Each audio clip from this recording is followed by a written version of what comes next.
तो पैसा देकर लोकतंत्र को नष्ट करके कर्नाटक में सरकार चोरी की थी। ಆದರೆ ಈ ಬಿಜೆಪಿಯವರು ಎಂಎಲ್ಎಗಳಿಗೆ ಹಣವನ್ನು ಕೊಟ್ಟು ಅವರನ್ನ ಖರೀದಿ ಮಾಡಿ ಲೋಕತಂತ್ರವನ್ನ ಹಾಳು ಮಾಡಿ ಅವರು ಇವತ್ತು ಸರ್ಕಾರವನ್ನು ಮಾಡಿದ್ದಾರೆ। और पिछले 3 सालों से आप देख रहे हो कि बीजेपी ने कर्नाटक में सिर्फ भ्रष्टाचार किया है। ಕಳೆದ 3 ವರ್ಷಗಳಲ್ಲಿ ನೀವು ನೋಡ್ತಾ ಇದ್ದೀರಾ ಈ ಬಿಜೆಪಿಯವರು ಕರ್ನಾಟಕದಲ್ಲಿ ಕೇವಲ ಭ್ರಷ್ಟಾಚಾರವನ್ನು ಮಾತ್ರ ಮಾಡ್ತಾ ಇದ್ದಾರೆ। और कर्नाटक की जनता ने बीजेपी की सरकार को 40% की सरकार कहा है। ಕರ್ನಾಟಕದ ಜನ ಈ ಬಿಜೆಪಿ ಸರ್ಕಾರವನ್ನ 40% ಸರ್ಕಾರ ಅಂತ ಕರೀತಾ ಇದ್ದಾರೆ। मतलब जो भी ये काम करते हैं, छोटा से छोटा काम हो, बड़ा काम हो, कर्नाटक की जनता से 40% कमीशन चोरी करते हैं। ಇಲ್ಲಿ ಯಾವುದೇ ಕೆಲಸ ಆದರೂ ಅತ್ಯಂತ ಪುಟ್ಟ ಕೆಲಸ ಆದರೂ ಕೂಡ ಅತ್ಯಂತ ದೊಡ್ಡ ಕೆಲಸ ಆದರೂ ಕೂಡ ಕರ್ನಾಟಕದ ಜನ 40% ಭ್ರಷ್ಟಾಚಾರವನ್ನ करप्शन ಅನ್ನು ಕೊಡಬೇಕಾದಂತ ಅನಿವಾರ್ಯತೆ ನಿರ್ಮಾಣ ಆಗಿದೆ। सरकार का काम जनता को उनका पैसा देने का होता है। ಸರ್ಕಾರದ ಕೆಲಸ ಜನರಿಗೆ ಅವರ ಹಣವನ್ನು ಕೊಡೋದು ಅವರ ಕೆಲಸ ಆಗಿರುತ್ತೆ। सरकार का काम शिक्षा में, स्वास्थ्य में, सड़कों में पैसा डालने का होता है। ಸರ್ಕಾರದ ಕೆಲಸ ಏನು ಅಂದ್ರೆ ಶಿಕ್ಷಣದಲ್ಲಿ, ಆರೋಗ್ಯದಲ್ಲಿ ಮತ್ತು ರಸ್ತೆ ನಿರ್ಮಾಣದಲ್ಲಿ ಹಣವನ್ನು ತೊಡಗಿಸೋದು ಸರ್ಕಾರದ ಕೆಲಸ ಆಗಿರುತ್ತೆ। बीजेपी सरकार ने पैसा डाला नहीं, पैसा निकाला। ಆದರೆ ಬಿಜೆಪಿ ಸರ್ಕಾರ ಈ ಕೆಲಸಗಳಿಗೆ ಹಣವನ್ನು ಹಾಕಲಿಲ್ಲ। आपकी जेब से, किसानों की जेब से, मजदूरों, छोटे दुकानदारों की जेब से इन्होंने पैसा निकाला। ಹಣ ಹಾಕೋದ್ರ ಬದಲಿಗೆ ನಿಮ್ಮ ಜೇಬುಗಳಿಂದ, ರೈತರ ಜೇಬಿನಿಂದ, ಕೂಲಿ ಕಾರ್ಮಿಕರ ಜೇಬಿನಿಂದ, ಬಡವರ ಜೇಬಿನಿಂದ ಅವರು ಹಣವನ್ನು ಕಿತ್ತುಕೊಂಡಿದ್ದಾರೆ। 40% हर काम में, ಎಲ್ಲ ಕೆಲಸಗಳ ಮೇಲೆ 40% ದೋಚಿದ್ದಾರೆ। और ये बात नहीं है कि प्रधानमंत्री को ये नहीं मालूम। ಇದು ಪ್ರಧಾನಮಂತ್ರಿಯವರಿಗೆ ಗೊತ್ತಿಲ್ಲ ಅಂತ ಏನಿಲ್ಲ। प्रधानमंत्री को सब कुछ मालूम है। ಪ್ರಧಾನಮಂತ್ರಿಯವರಿಗೆ ಎಲ್ಲ ಗೊತ್ತಿದೆ। यहां पे कॉन्ट्रैक्टर्स एसोसिएशन ने नरेंद्र मोदी जी को चिट्ठी लिखी और उनको कहा कि कर्नाटक में 40% कमीशन हर काम पे लिया जा रहा है। ಇಲ್ಲಿ ಕಾಂಟ್ರಾಕ್ಟರ್ಸ್ ಅಸೋಸಿಯೇಷನ್ ಅವರು ನಾವು ಮಾಡೋ ಪ್ರತಿ ಕೆಲಸಕ್ಕೂ ಕೂಡ 40% ನಮ್ಮ ಹತ್ರ ಲಂಚ ಕೇಳ್ತಾ ಇದ್ದಾರೆ ಅಂತ ಹೇಳಿ ಪ್ರಧಾನಮಂತ್ರಿಗಳಿಗೆ ಪತ್ರ ಬರೆದಿದ್ದಾರೆ। दिंगेश्वर स्वामी जी ने कहा कि मुझसे 30% कमीशन लिया गया है। ದಿಂಗಾಲೇಶ್ವರ ಸ್ವಾಮಿಗಳು ಒಬ್ಬರು ಮಠಾಧೀಶರು ಕೂಡ ಹೇಳ್ತಾ ಇದ್ದಾರೆ ನನ್ನ ಹತ್ರ ಕೂಡ ಈ ಸರ್ಕಾರ 30% ತಗೊಂಡಿದ್ದಾರೆ ಅಂತ। यहां पुलिस सब इंस्पेक्टर स्कैम हुआ, असिस्टेंट प्रोफेसर स्कैम हुआ, असिस्टेंट इंजीनियर स्कैम हुआ, कोऑपरेटिव बैंक स्कैम हुआ। ಇಲ್ಲಿ ಪೊಲೀಸ್ ಸಬ್ ಇನ್ಸ್ಪೆಕ್ಟರ್ ಅಪಾಯಿಂಟ್ಮೆಂಟ್ ಅಲ್ಲಿ ಸ್ಕ್ಯಾಮ್ ಆಗಿದೆ, ಜೊತೆಗೆ पुलिस ಇಂಜಿನಿಯರ್ಸ್ ಅಪಾಯಿಂಟ್ಮೆಂಟ್ ಅಲ್ಲಿ ಸ್ಕ್ಯಾಮ್ ಆಗಿದೆ, cooperative bank scam, cooperative bank sector ನಲ್ಲಿ ಸ್ಕ್ಯಾಮ್ ಆಗಿದೆ, ಪ್ರತಿ ಹಂತದಲ್ಲಿ ಕೂಡ ಇಲ್ಲಿ ಸ್ಕ್ಯಾಮ್ ಆಗಿದೆ। और बीजेपी के एमएलए ने स्वयं कहा, मीडिया को कहा कि कर्नाटक में सीएम की कुर्सी 2500 करोड़ के लिए बिकती है। ಬಿಜೆಪಿಯ ಎಂಎಲ್ಎನೇ ಸಾರ್ವಜನಿಕವಾಗಿ ಹೇಳಿದಾನೆ 2500 ಕೋಟಿ ಕೊಟ್ಟು ಈ ಕರ್ನಾಟಕದಲ್ಲಿ ಮುಖ್ಯಮಂತ್ರಿ ಆಗಿದ್ದಾರೆ ಇವರು ಅಂತ। तो प्रधानमंत्री को ये चीजें मालूम है, ये छुपी नहीं है। ಪ್ರಧಾನಮಂತ್ರಿಗಳಿಗೆ ಇದೆಲ್ಲವೂ ಕೂಡ ಗೊತ್ತಿದೆ, ಗೊತ್ತಿಲ್ಲ ಅಂತೇನಿಲ್ಲ। अगर कर्नाटक के हर बच्चे को ये मालूम है तो हिंदुस्तान के प्रधानमंत्री को भी ये मालूम होगा।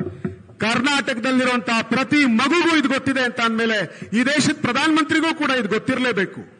तो मेरा सवाल नरेंद्र मोदी जी से यह है कि पिछले 3 सालों में जब आपको मालूम था कि कर्नाटक में 40% चोरी हो रही है तो आपने क्या किया?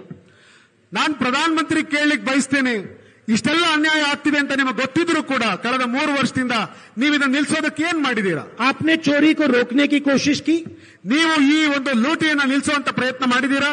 आपने भ्रष्टाचारियों को पकड़ने की कोशिश की? ನೀವು ಈ ಭ್ರಷ್ಟರನ್ನ ಹಿಡಿಯೋದಕ್ಕಾಗಿ ಏನ್ ಮಾಡಿದೀರಾ? आपने एक कदम नहीं उठाया। ಒಂದೇ ಒಂದು ಹೆಜ್ಜೆ ಕೂಡ ನೀವು ಇಟ್ಟಿಲ್ಲ। क्यों नहीं उठाया? ಯಾಕೆ ಇಡಲಿಲ್ಲ?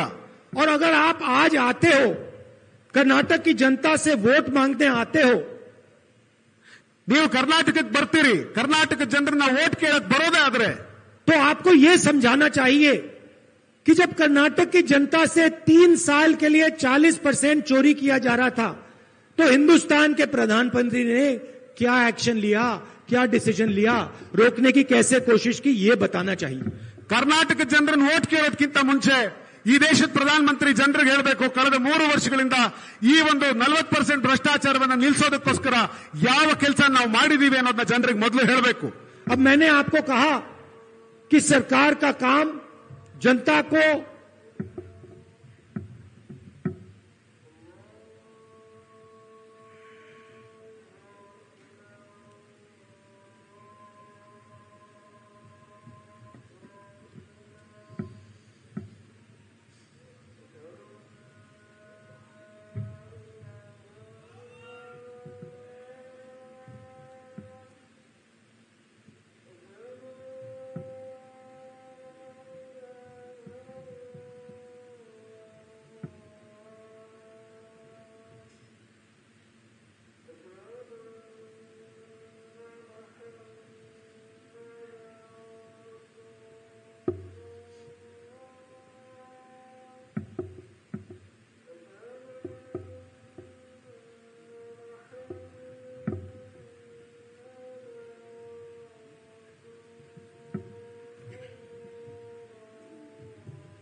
तो मेरा प्रधानमंत्री से सवाल है कि जब आपको मालूम था कि यहां पे भ्रष्टाचार हो रहा है, आपको मालूम था कि 40% कमीशन लिया जा रहा है, तो इसके बारे में आपने क्या किया?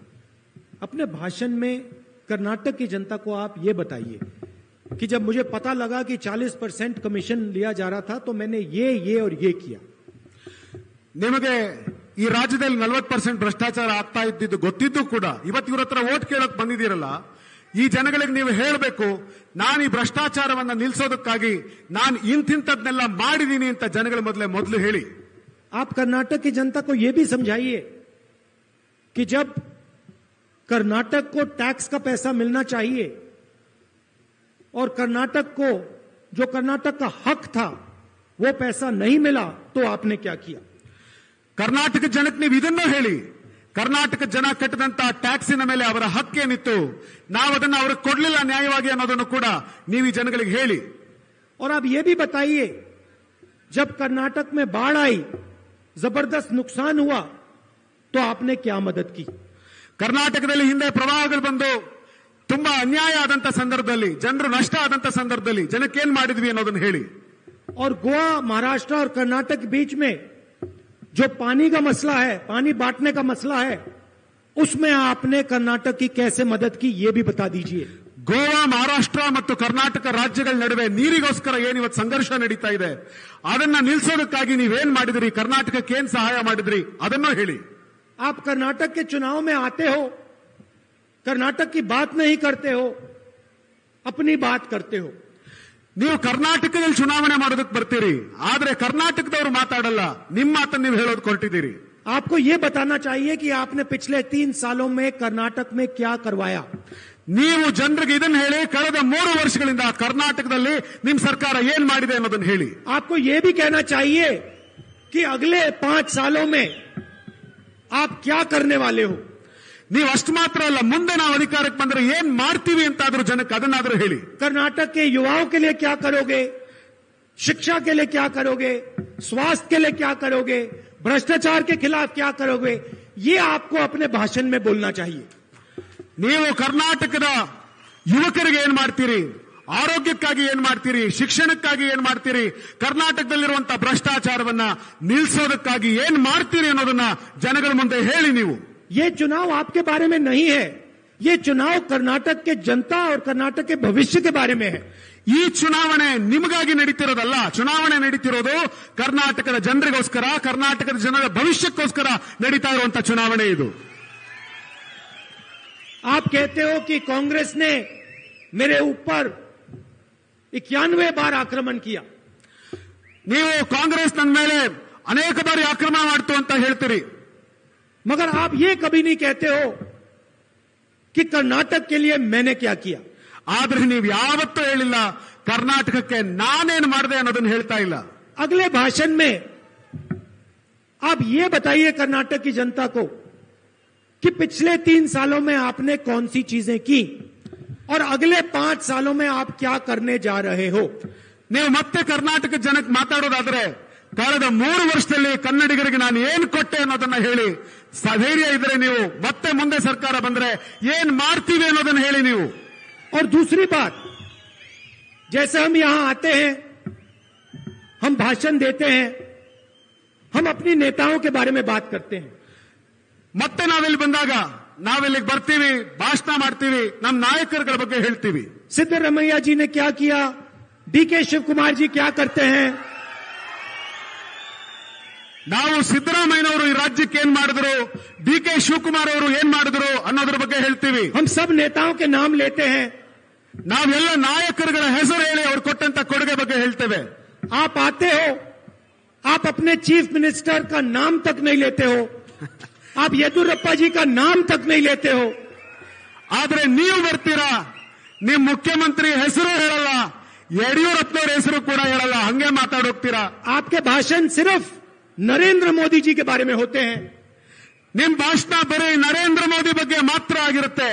1-2 बार आप येदुरप्पा जी का भी नाम ले लीजिए, बोम्मई जी का भी नाम ले लीजिए, उनको अच्छा लगेगा. ಕಡೆ ಪಕ್ಷ 1-2 ಸರ್ತಿ ಆದರೂ ಯಡಿಯೂರಪ್ಪನವ್ರ ಹೆಸರನ್ನ ಹೇಳಿ ಸ್ವಾಮಿ, ಬೊಮ್ಮಾಯಿ ಅವ್ರ ಹೆಸರನ್ನಾದ್ರೂ ಹೇಳಿ ಸ್ವಾಮಿ, ಅವ್ರಿಗೂ ಒಂದ್ ಸ್ವಲ್ಪ ಖುಷಿ ಆಗ್ಲಿ. अब मैं थोड़ा कहना चाहता हूं कि कांग्रेस पार्टी कर्नाटक के लिए, कर्नाटक के युवाओं के लिए, किसानों के लिए, मजदूरों के लिए क्या करने जा रही है. ನಾನು ನಮ್ಮ ಸರ್ಕಾರ ಕರ್ನಾಟಕದಲ್ಲಿ ಕರ್ನಾಟಕದ ರೈತರಿಗೋಸ್ಕರ, ಕರ್ನಾಟಕದ ಯುವಕರಿಗೋಸ್ಕರ, ಕರ್ನಾಟಕದ ಬಡ ಜನರಿಗೋಸ್ಕರ ಏನ್ ಮಾಡ್ತೀವಿ ಅನ್ನೋದನ್ನ ನಾನು ಹೇಳ್ತೇನೆ. पिछले 3 सालों में आपसे हजारों करोड़ रुपए चोरी किए गए. ಕಳೆದ 3 ವರ್ಷದಲ್ಲಿ ನಿಮ್ಮಿಂದ ಸಾವಿರಾರು ಕೋಟಿ ಕಳ್ಳತನ ಮಾಡಿದ್ದಾರೆ. इसलिए अगले 5 सालों में हम आपका धन आपको देना चाहते हैं. ಆದ್ರಿಂದ ಮುಂದಿನ 5 ವರ್ಷ ನಿಮ್ಮ ಹಣವನ್ನ ನಾನು ನಿಮಗೆ ಕೊಡುವಂತ ವ್ಯವಸ್ಥೆಯನ್ನು ಮಾಡ್ತೇನೆ. जितना धन बीजेपी ने चोरी किया, उतना धन हम सीधा आपकी जेब में डालना चाहते हैं. ಎಷ್ಟು ಹಣವನ್ನ ಬಿಜೆಪಿ ಅವರು ನಿಮ್ ಜೇಬಿಂದ ಲೂಟಿ ಮಾಡಿದ್ರೋ ಅಷ್ಟು ಹಣವನ್ನ ವಾಪಸ್ ನಿಮ್ ಜೇಬಿಗೆ ತುಂಬಿಸೋ ಕೆಲಸನ ನಾವು ಮಾಡ್ತೇವೆ.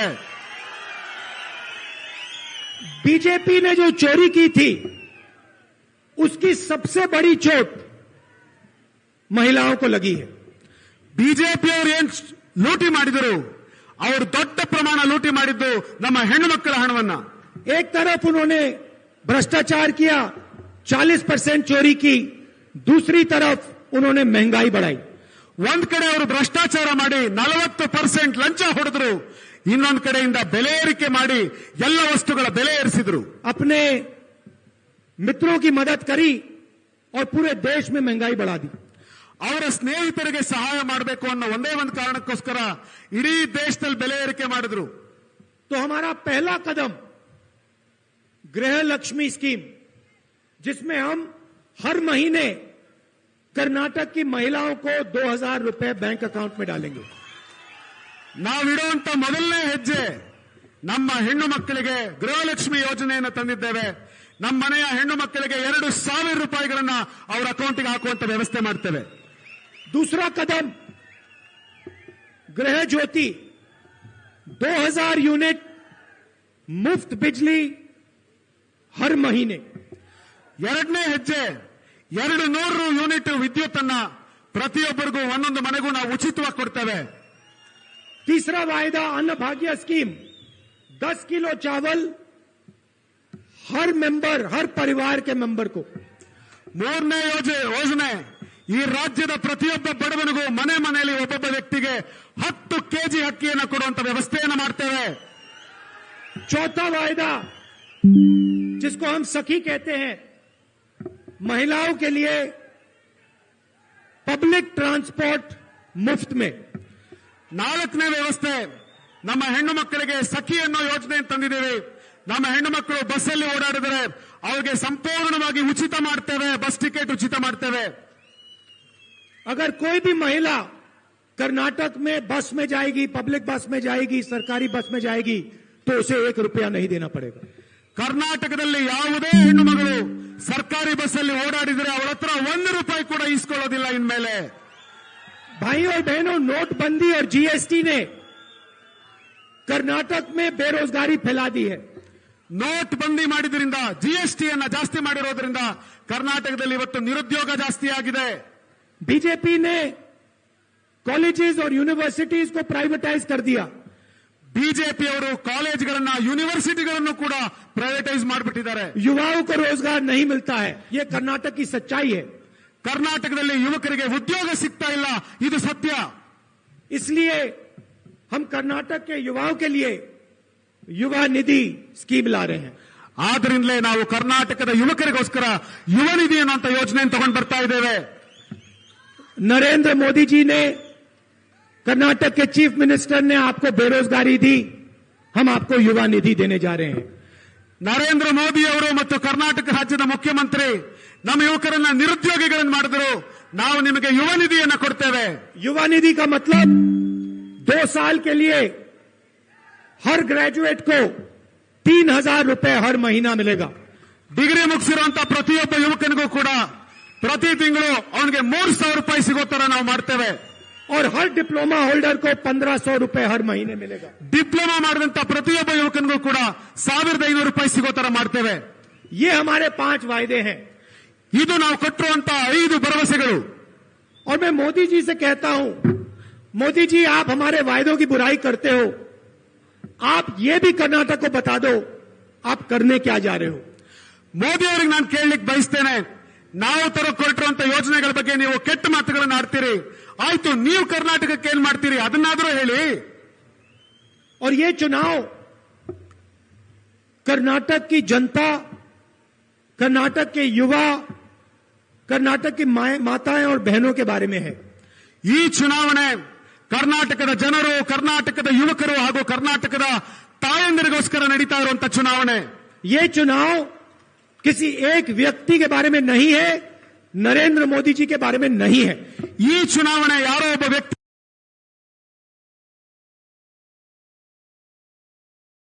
ನಡೀತಿರೋ ಚುನಾವಣೆ ಅಲ್ಲ, ನರೇಂದ್ರ ಮೋದಿ ಅವರಿಗೋಸ್ಕರ ನಡೀತಿರೋ ಚುನಾವಣೆ ಅಲ್ಲ. और प्रधानमंत्री को यह बात समझनी होगी. ಪ್ರಧಾನಮಂತ್ರಿ ಅವರಿಗೆ ಮೊದಲು ಈ ಮಾತು ಅರ್ಥ ಆಗಬೇಕಾಗಿದೆ.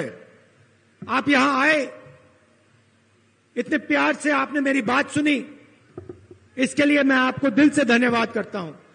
ನೀವೆಲ್ಲರೂ ಕೂಡ ಇಲ್ಲಿಗೆ ಬಂದ್ರಿ, ಇಷ್ಟು ಪ್ರೀತಿಯಿಂದ ನನ್ನ ಮಾತುಗಳನ್ನ ಕೇಳಿಸ್ಕೊಂಡಿದ್ದೀರಿ, ಹೀಗಾಗಿ ನಾನು ನಿಮಗೆ ಹೃದಯ ತುಂಬಿ ಧನ್ಯವಾದವನ್ನ ಹೇಳಲಿಕ್ಕೆ ಬಯಸ್ತಾ ಇದ್ದೇನೆ. और एक बात याद रखिए, बीजेपी को ये 40 नंबर जो है बहुत अच्छा लगता है.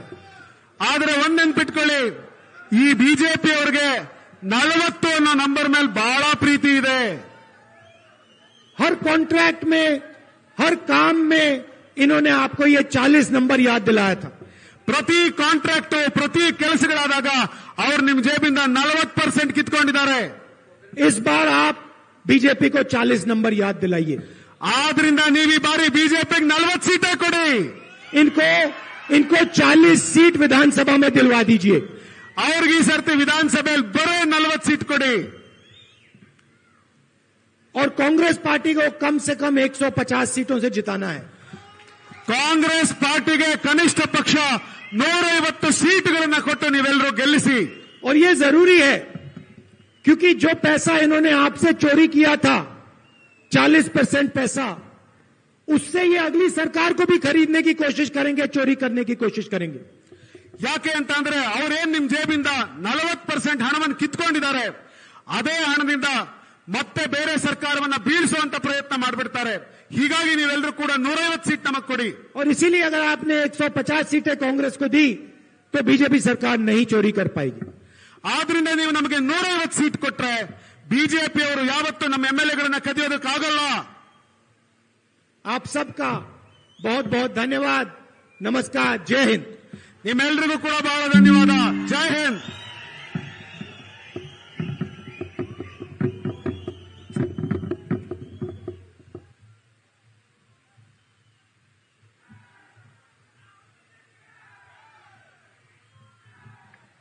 राहुल गांधी की, श्री राहुल गांधी की, श्री राहुल गांधी की, श्री राहुल गांधी की, भारत माता की।